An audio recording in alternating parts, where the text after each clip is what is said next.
Hello and welcome to the Story Studio podcast.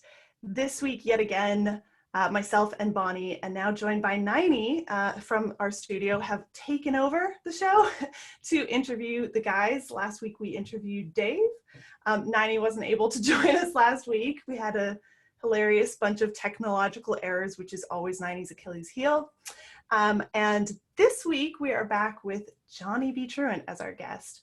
And roughly, we want to talk to him about pantsing while following really complex storylines. And he's really known for having very, very complicated stories, but also for being more of a pantser than a plotter, something in the middle, somewhere in between.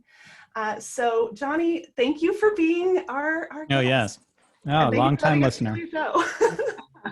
Long-time listener, first-time caller.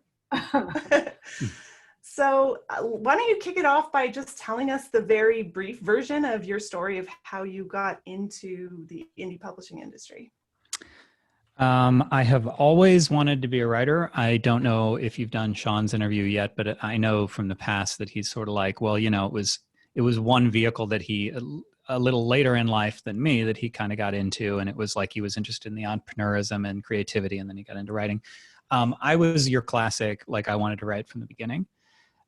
So the earliest I remember writing was, the first story I remember writing, I was probably, I don't know, 8, something like that. And all I remember was that a guy got fried on an electric fence, and there were many explosions, and that was cool. So I've always kind of wanted to write. I took a big, huge break from it after I tried to submit a book right after college for, traditionally. And that's just a humiliating process. And it began to feel like, okay, well, maybe I can write someday, but it'll just be like a sideline, or, there's no way to make money at that. There's no way certainly to make a living at it and have it be my primary thing unless, you're Stephen King or something and you hit the lottery.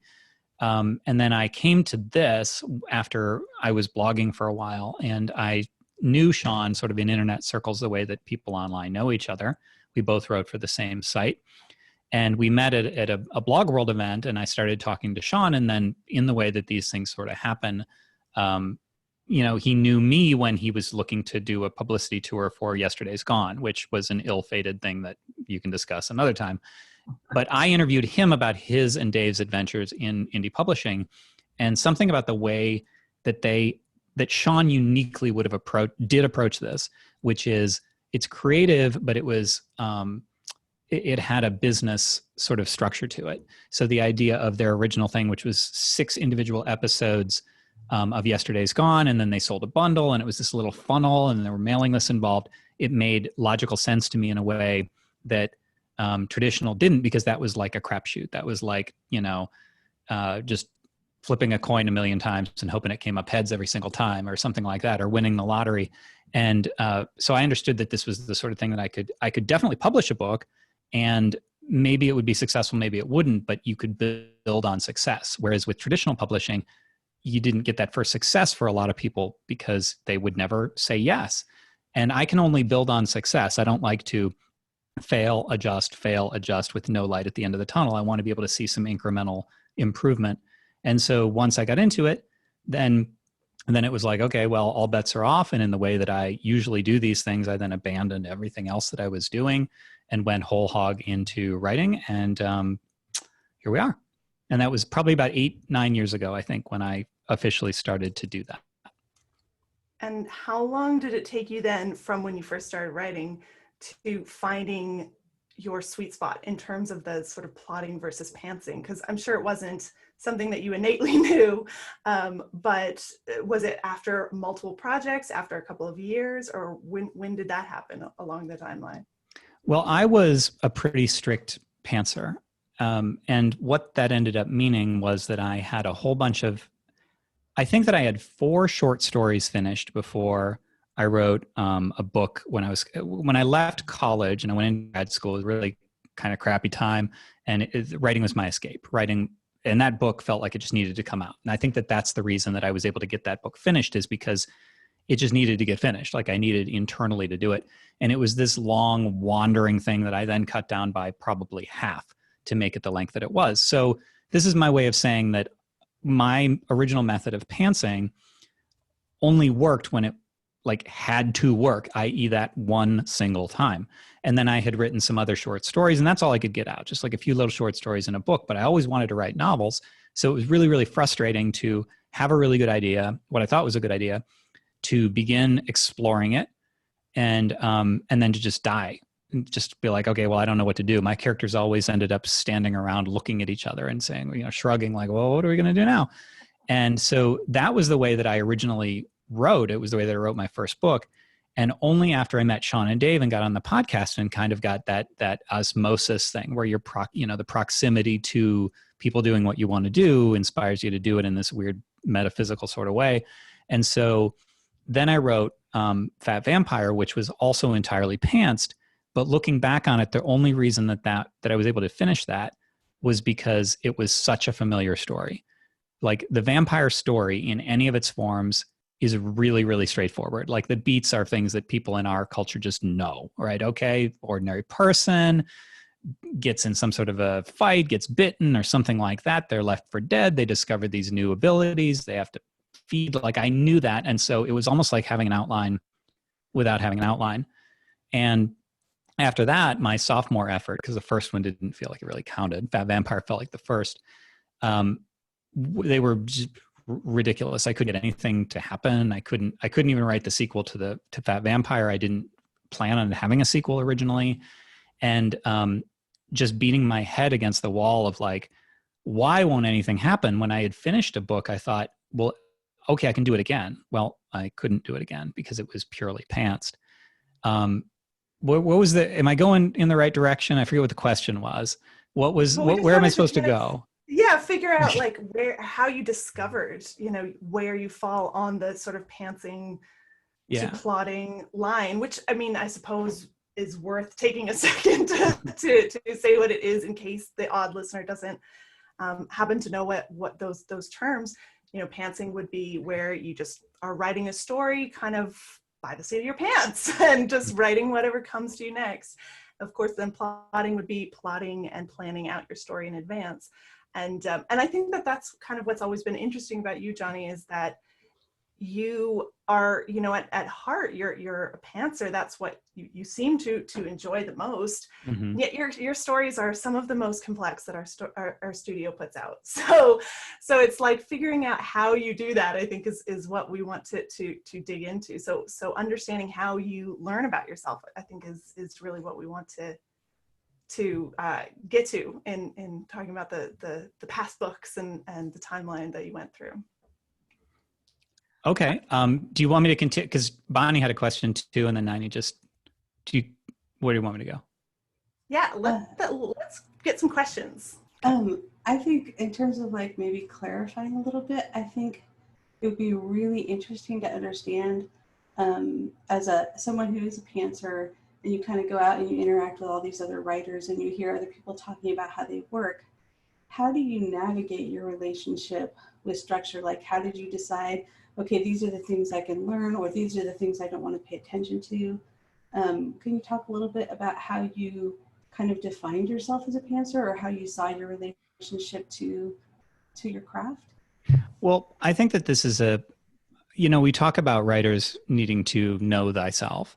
And so I think that this question, for me at least, is a little larger than creative discipline. I have an arrogant streak, right? Like I do. I'm not nearly as collaborative and all for one or one for all as like Sean is. And but I think that what I've noticed is that applies to my creative way of working too. And I think that I didn't realize that. So when I started working with other writers, when I worked with Sean and Dave, then it was like, well, I could collaborate. And so I started working with Sean. And the way that I work with Sean, I'm realizing now, looking back, really, really was still just the way I was working, except I had somebody to talk about it with now. And I had somebody to take the draft after I was done. But Sean and he doesn't make changes during the draft. He doesn't try to push me in directions that I wouldn't necessarily go on my own. He didn't impose rigid outlines. And so it still felt very pantsing. But my personality is that I need to ignore, this is the arrogant part, I need to ignore a lot of advice. And there were times when I started interacting with other people And I started hearing a lot about the way that other writers work and structure and outlines and thinking of arcs and 4-act, blah, blah, blah. And so I started to think about some of those things. And then I started to try to incorporate them. And it moved it from this level of like gut level instinct and subconscious competence to a thinking process. It became a little bit more cerebral. And that screwed me up. And so what I think that I've found is that I really do need in all things pretty much to follow my own compass. And then when I run into problems, that's absorbing, which is, I think is the way a lot of other people work, is they absorb and then they try some things that other people have said. And I need to work the other way. I need to like bang my head against the wall, and then I'll notice one specific problem. And then I'll say, oh, okay, well, how do I solve that problem? And then I kind of investigate it or I try something out. But it needs to happen. All my efforts at learning need to be proactive outreach to solve a specific problem. Or I read somebody else's book and then it's my decision to be like, oh, well, that's interesting. I like what they did here. So they inspired me in this way. How could I do that? But that's very different from any form of either something prescriptive, which nobody has been tried to prescribe me things. Like I've had great partners in that way. But, you know, I tend to internalize that if I see it, even if it hasn't been prescripted. There was a there was a recent project where we had a third partner, me, Sean, and a third person. And so even though everybody was super cool with that, nobody was like, you need to do it my way. Knowing that person was there felt like an extra degree of, I need to do things the right way. And so I modified the way that I would normally like isolate and say, you know, fuck all y'all, I'm just going to do it my way, which is usually what I do. And that's always to my detriment. So I have sort of a curious way of learning like that. I need to just bang my head against things and then adopt what works rather than letting things come to me. It sounds like you have actually a really strong inner compass in terms of like, you know, kind of where you need to reach out and look for help or for other information, as opposed to like when it's like, no, this needs to be happening in my space and it needs to be something that I'm figuring out my own way. Either that or I'm delusional. I mean, it's one of the two. That is kind of how I work though. And I found that the ways that work for me in a lot of things, not just writing, are not necessarily the way that they work for other people. So in just my own like limited space, there have been many cases where I've said, well, you know, I guess I just don't fit that mold. And so I need to follow that internal compass. Can you talk a little bit about what it's like? Sorry, Heidi, I only have one question here on this one. Can you talk a little bit about what it's like to be a pantser and to go out and, like, for example, you took Robert McKee's story structure with Sean, and that's so structured. Like, he's got so much structure that I'm a little bit allergic to it, and I love story structure. But as a pantser, you came back and you did talk about things that you pulled away from that, even though you don't like to think about structure while you're writing. Can you talk a little bit about how pantsers can be smart about having that relationship to structure and maybe learning the things they can learn, but also not letting it interrupt them or derail what they're doing that's actually working? I have two forms of an answer to that, and they may kind of be the same answer. And whenever I say I have two or three or whatever, I usually forget one. So we'll see if I can remember the second one by the time I get to it. So the first is, and I can only speak to what works for me, is I don't take notes. It really is that simple. That's just my answer. I don't know if it would work for any pantser, but I find that I used to, you know, even in like college and stuff, I used to take a lot of notes because that seemed to be the way that everybody said that you should learn, you should make note of blah, blah, blah. And I've found that if I just let stuff pass over and I just like hear it and I don't commit it to paper, or I do commit it to paper, but I just understand that I'm never going to go back and read that again, that lets it's like it's a switch in my brain. It's like, okay, this is information that I can just sort of be around, and some of it tends to sift in. So I can't think of specific examples, but there are definitely things from McKee that I ended up using, but I couldn't tell you what they are. And they certainly weren't things that I felt were like, again, prescriptive or, you know, I need to make note of, because he's very analytical about his structure. And then the second, see, I remembered it this time. The second advice that I would have in this realm is, it's a little sideways, it's also a little related, is to consume a lot. So books take a lot more time than movies. So I do tend to consume a lot of my stories in movies. But for me, it feels like just sort of the osmosis action of like just absorbing a lot of stories. I feel like you get a gut level feel for what should and shouldn't happen. So if I've watched, 1,000 good movies and I appreciate those movies and I sort of aspire to that storytelling when I'm watching them and stuff, then when I'm on the page, if I have the chance to go right or go left, one of those is going to feel better to me. And it's nothing like, well, that's because there needs to be, they need to have their own agency and encounter an antagonist and blah, blah, blah, like whatever the specific, plot style reason is. It's really just much more like, well, no, because in my gut, I got this feeling that that's the way the story should go. And it is rooted in all that stuff. But the minute I get out my diagnostic tools and start trying to, analyze what it is, and that's when it falls apart. When you're, That's what I wanted to talk about, was about whether or not it messes you up. I think you and I probably are the most alike of people that I know in the studio in terms of the way we work. I didn't know that, but I didn't even know that I was pantsing. But point is that I'm wondering does it mess you up to read stuff like, oh, there's supposed to be, 3 acts and then there's an arc of some kind. We don't know what that is. And does it bother you to do that, or you just let it go? I have to listen with one ear, figuratively speaking. So it's a little like if you're skittish about horror movies and you're in a theater and like, something's going to happen, and I don't know if anybody does this. Like I've done this as I lost my habituation to horror movies. Like I don't want those jump scares quite as much. And so if you just look off to the side a little bit, then somehow it's less impactful. And I think that that's sort of the metaphor I would use for this advice is I wouldn't look it straight in the eye for me. Because the minute that I do, that's when I start analyzing. So my favorite example of this is we have a ridiculous series called Adult Video, and it's just irreverent and stupid, and it's just meant to be like dumb. And so as a joke, Sean gave you, Bonnie, an outline for a full-length adult video book, which for a story jacket, which is a developmental edit at the outline level. We've talked about that before. And Bonnie raised a bunch of really good questions, like, well, what made her so interested in this crazy, weird sex orgy that you have coming up, or something that was just meant to be stupid. And I thought about it and I went, interesting. I wonder if I could add that, like keeping it fun, keeping it dumb, but yeah, I could give her a backstory. I could do something with that. The minute I started thinking in those terms is the minute the project fell apart. I wasn't able to do it, and it should have been the easiest thing in the world to write. So if I pay attention to those things, it needs to just like immediately go to the back. It needs to just be background.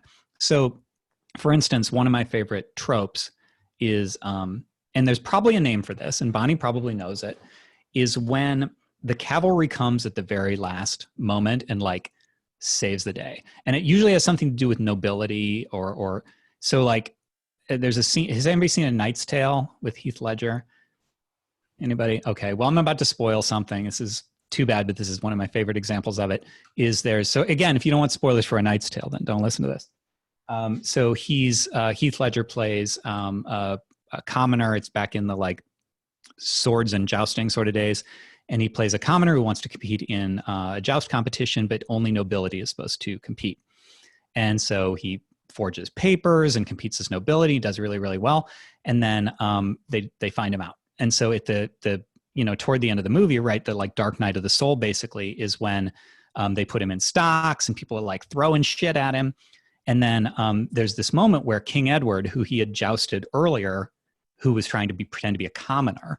So he did the opposite because he didn't want them to defer to him as nobility. He's not like, don't let me just win, So he disguised himself, and Heath Ledger's character battled him as if he were a commoner, even though he knew who he was. And so that was this like noble act that he had committed And then when he's in the stocks, King Edward comes and redeems him, and he says, this man is of noble birth, you can't touch him. And it was all a lie. He was just making this up, but it was like he was repaying this favor. And it was at this moment when all was lost.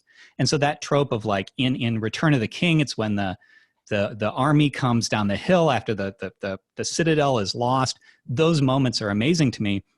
And there's probably like a reason, there's probably like a name for that. I have no idea what it is. I just know that I like this character who was done a solid 2 acts ago.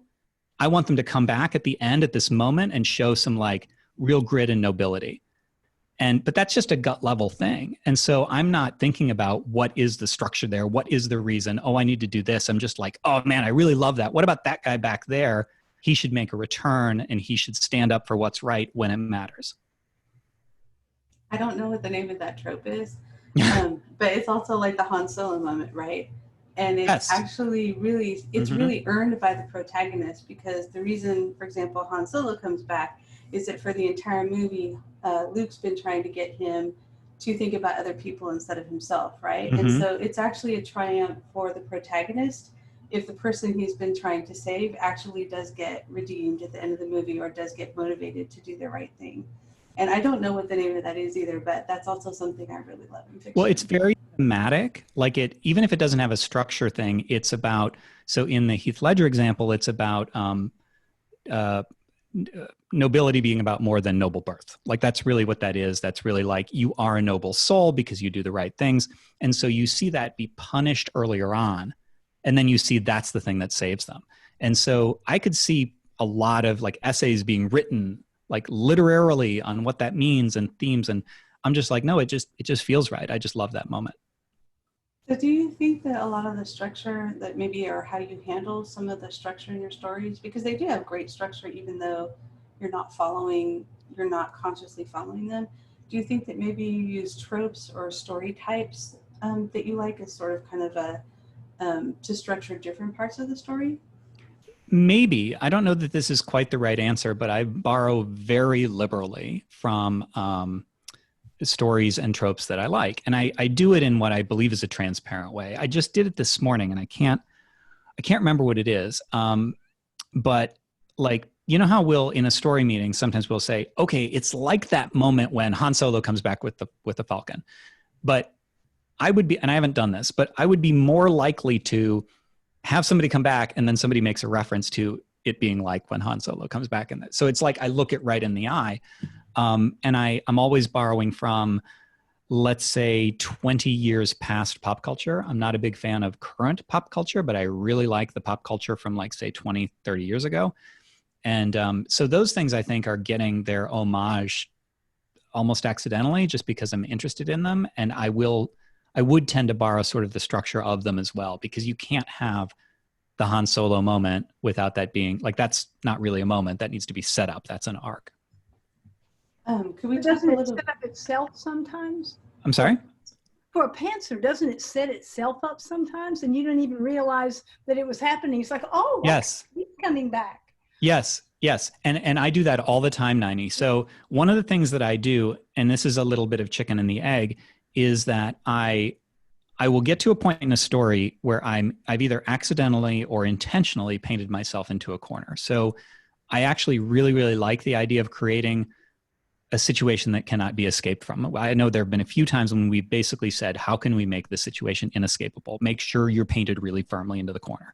And then what I tend to do in those moments is I look to what loose ends have I left. And then I'm like, oh, that. And it's something that I had just kind of let go. And it usually ends up being a really cool like callback. So Unicorn Western comprises 9 books. At the end of the 9th book, there's something that is the thing that saves the day, that makes the whole ending possible. Everything. It's the whole big thing that was a throwaway in book 3. And the only reason that happened was because I was like, okay, well, how could this happen? Oh shit, that thing that I did way back then could mean this if I have a little bit of run up to it and prepare for it. And I do that all the time. And it probably looks like I'm setting something up, but I'm not really, not consciously. I'm really like setting up a bunch of things, and some of them go nowhere and some of them go somewhere else, or some of them actually do go somewhere. But then it's just serendipity that I decide later, serendipity or subconscious competence or whatever, that I decide to go back and say, that should be the thing that I can use to get out of this jam. I'm curious about when you write. I never wrote series, and I'm curious that how do you? I go back and seed stuff constantly into the first part of the book from the end. It's like, oh, if she was pregnant, so you go back and you know, and if he, and you go and rewrite it. But when you're doing a series, the book's out there, it's already been published, and everything's engraved in granite. Do you find that for that reason it's harder to write a series as a parent? It changes the way that I write series. So it's funny because it's become almost a joke between Sean and I that I don't like to go back and change anything that's been written. So once something is written in my mind, that's history. I can't go back and change yesterday in real life. So why should I be able to go back and change yesterday's writing? Now, obviously that's not hard and fast. And when I have an opportunity to go through a book a second time and I've developed things by the end, I usually like to foreshadow them and seed them. But they're little things. They're like, okay, this bit of knowledge needs to be known at a certain time late in the book. And so I need to go back to a moment when it was learned. Because if I have it be learned right before it's needed, that's just stupid. So you need to have it seeded. But as far as bigger things, so with, so the example you just gave, if she was pregnant, in my mind, okay, so in Misery, I'm sorry, I like to speak in metaphors. In Misery, there's this thing where like the Annie Wilkes character wants the writer, Paul Sheldon, to like resume a series where he's killed somebody off. And he's like, well, he just starts with her in the garden. And she's like, well, no, the last book ended with the car crashing or whatever it was that happened. Or no, she was buried. That was the problem. She was underground dead. That's where you need to start the next book. And so that's the way I look at it. Once it's been done, I say, well, wouldn't it be nice if that character was pregnant? Well, too bad she's not. And meanwhile, I could go back if it's in the same book and I could do that. I could make that character pregnant, but I don't. Unless it's really necessary, I don't. I work with what's there. And that's, I think, just part of my style. It feels like to me that a story that when I'm writing because I've got to go feed something back into, it's all part of the same big story, even if because I never divided it into a bunch of books before. So it just felt like I was going back and doing it at the first part of the story. As a pantser, do you get to places where you're like, oh, I didn't know that was going to happen? Oh, yeah. Yeah, I absolutely do. Writing is how I figure things out. Now, I've had to strike a balance, and I sense follow-up questions coming on this one, because I'm not a pure pantser. And that's the finale of the stories I started to tell earlier where I couldn't get a second book written or a third book, is because if I'm purely pantsing, and by purely pantsing, I mean I literally have no idea. I wait and I see what they're doing. Then I tend to falter. Then I tend to go down rabbit holes that don't matter. So what I've found I need is, where are they going? I'm trying to remember the question. I feel like I was going somewhere and I forgot the specifics of the question. Whether or not things surprise you. Oh, yeah. Yeah, they do, but they're not, I guess they're like the way that things happen or something like that. So usually I have, like in a multi-storyline book, and I know you've talked about this, Niney. So I was like, I'm usually quiet on the story meeting calls, but I was like cheering when I've heard this. I'm always trying to get people together. If I have multiple storylines, like that's my goal. They got to all end up together. I don't like it when there's one out here that didn't matter. And you could say, well, it mattered because it was telling me about the world. No. I don't care about that. I want them all together. I want them in the same place. I want them working toward a common goal. And so the way that happens will usually surprise me. Oh, well, I thought they were too far away and they wouldn't be able to do it. I thought they'd meet in city A instead of city B, or that guy, I didn't know that guy was going to die on the way. Like those sorts of things surprise me. But usually the rough direction of the finale is known, but even then, not the conclusion. It's almost like the 80% mark. I need to know what happens at the 80% mark. I don't know the conclusion, and I don't know how I'm going to get to the 80% mark, but I need to have a target to shoot for. An example of that for me was there was a tornado, and the old man was going to get his wife and get her out of the house before the tornado hit. And I found myself typing, and he flipped on the light switch. Maggie was gone. And I thought, where the hell did she go? I mean, I had no idea. That happens to me all the time. Does it happen? I've done that. Yeah, I've done that sort of thing. The other thing that happens is my characters will talk things out for me. So like Tarantino in films, I think I in books am big on dialogue. Like I just want my characters to kind of work themselves through things. And so I have very talky books. And I imagine there are people that are like, okay, enough. But I don't know, that's how I write. And that sort of thing surprises me. Like secrets will come out, or the way that something occurred is revealed. And it's all just through dialogue. And I feel like those people are just speaking as if on their own. So I'd love to know then, because for me, I need to know every single thing that's going to happen, or I know I'll drop a ball. Like there'll be some storyline that started over here and didn't make it all the way to the end. So how do you keep all the different complicated threads together? Like for example, in The Beam, which is a really complicated story over several, seasons and books, how do you remember all of the details and make sure that they all make it and get resolved? Well, okay, so there's two questions in that. So the first one is that in a world like The Beam, the details that I'm worried about are world details. The Beam is notoriously difficult, just because like most of I would say the main knot of our characters are in their 80s, but they look 30. But there are people who are in their 80s who are 120, or who are trying to keep that track of that. But then there are also people who are like in different bodies than they should be. And so keeping track of all these, how does that work? And what year was this, is a really complicated timeline. So following details like that is really hard. The sort of things that a fact checker is gonna catch. But as far as like plot stuff, The Beam is actually not hard so far. And the reason is because I am doing in that exactly what feels like cheating, and exactly like what I just said I don't normally do. The storylines between, Natasha and Isaac and Micah and Kai and all these characters, they touch each other kinda, but not really. I mean, like Kai's off doing her thing, and Omar and Doc are off doing their thing. And so I don't have to get them together. Now, what's going to happen is when I get to the finale, that's when it's going to get really damn hard, because I am going to have to get them together. In my normal books, I do tend to do that. So I'm writing the finale of the Dead City trilogy right now.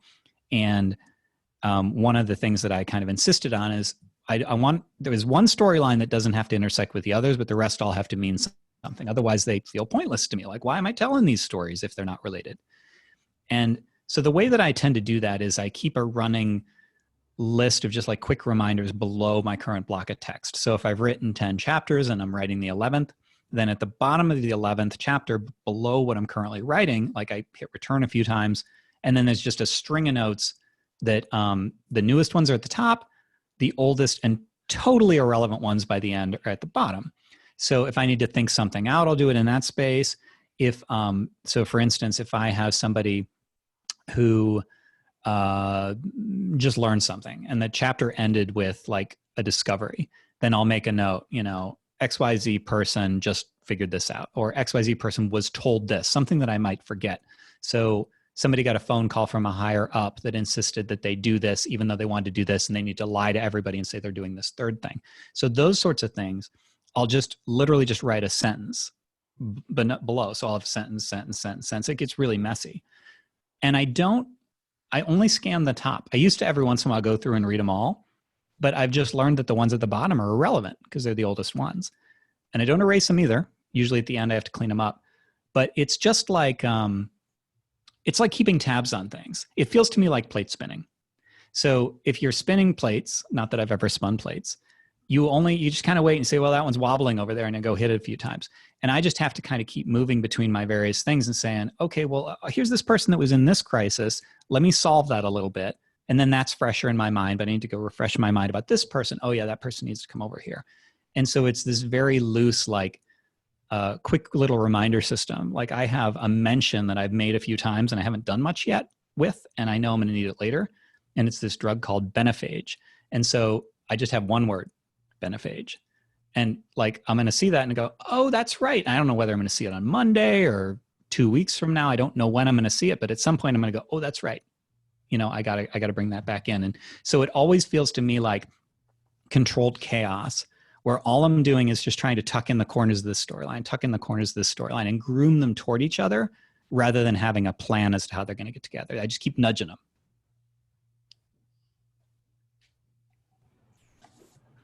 So it actually kind of sounds like you have like a very strong mindset where you look at some of the things that maybe plotters or even newer writers who are pantsers who are still trying to find their feet might consider to be a problem, and you look at it as a feature. Like, for example, the liking to paint yourself into a corner because you know you're going to be able to come up with something cool to come out of it, or having faith that, like, I've seen some of the outlines Sean gives you, and he actually did this to me once early in our writing, where he just like, something cool happens here was their first scene. And like, for me, I was like, oh shit, I have to go back and rethink the entire story because I don't know what happens here, right? But it sounds like for you, that's actually one of the things you really enjoy about the process, is just like knowing you're going to have to kind of rise to that challenge. Yeah, it's kind of evolved over time. I was actually just going to say I've learned that I shouldn't really even work from beats, but I actually don't think that's true. I think I don't know yet. So the current project, I'm not working from beats. I have only the vaguest idea what's going to happen, and that's enough. And all I'm trying to do is, like I said, just keep nudging everybody. So I'm like, this guy over here, well, I know he needs to kind of end up over here in about 30,000 words. So I'd better at least turn his direction a little bit more towards center. But when I wrote something like The Beam, there were beats for every single episode and every single chapter, and I more or less followed them. So I don't really know what that's going to be like going forward, but I think it might just be different projects. It might be like, is there a project where it's truly serialized and the storylines are more or less independent, like a TV show, like somebody has A story and B story and C story, as opposed to something that is maybe more plotted from the beginning? I honestly don't know, because it has changed over time, several times. So I want to ask about your writing speed. And this is solely because when we put out the tablet, How to Write Fast, one of the responses was, everybody knows that Johnny B. Truant is the one who writes fast. Why did he not write this book? So solely for that person out there who's like, Johnny B. Truant should have written that book, how do you write fast? What's your top tips on that? Well, there is a reason that I didn't write that. And that's because when you say, I can't think of a good metaphor, so I'm just gonna have to say actual words, which is just killing me. When you say how to write fast, that feels to me like if I were to, if I say that, if I talk about writing fast as a virtue, if I write a book, then I'm endorsing the idea of writing fast, which is fine because I do write fast. But to me, I feel like that's I feel like you're missing the point. I feel like write fast as the number one thing that people are trying to do, or even the number two thing, is a recipe for disaster. And I would say that because it's true of me. So if I start to think about word counts, then I end up in this loop, right? Like, oh shit, like I didn't get enough done today. I'd better double down tomorrow, and then I'll get up early and then I'll dick around for an hour because it's just not there. And then I feel bad again. And then I have a great day where I just expect to do nothing, but I then cancel what I was going to do next and write a bunch. So for me, it's not about writing fast. Now that does tend to produce fast writing. And for a while there, my sort of benchmark was I wanted to hit 6,000 words a day, Monday through Friday, which was 30,000 words a week. I'm more modest now. I want to hit at least 4,000 words a day, ideally 5. So 4 is like, okay, you did your job. 5 is like pat on the back. And I did hit 6 one day this week in a limited amount of time, and I was pretty pleased with myself.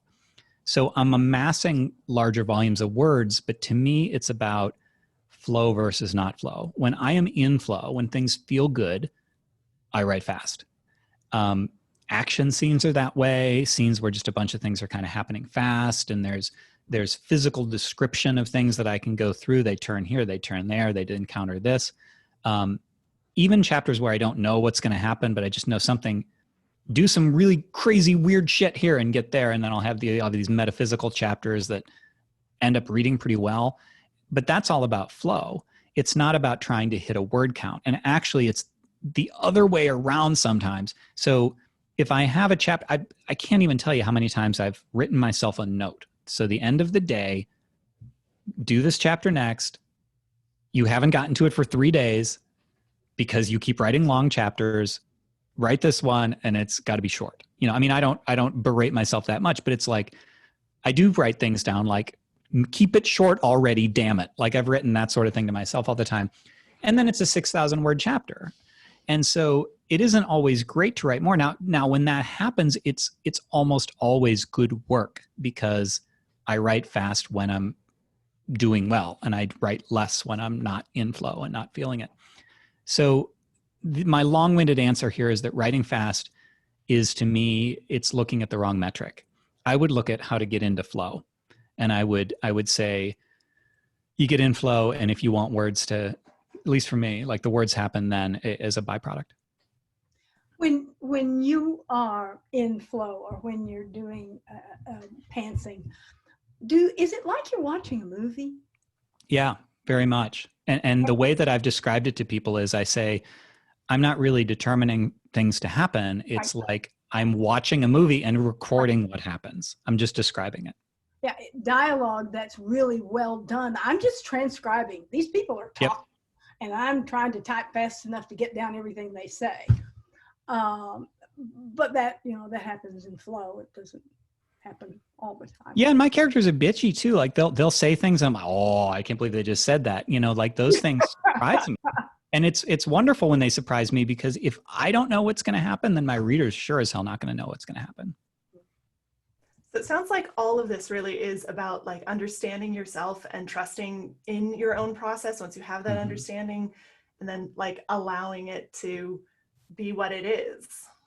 Yeah, exactly. I think the more that the left analytical brain gets involved, the worse that I do.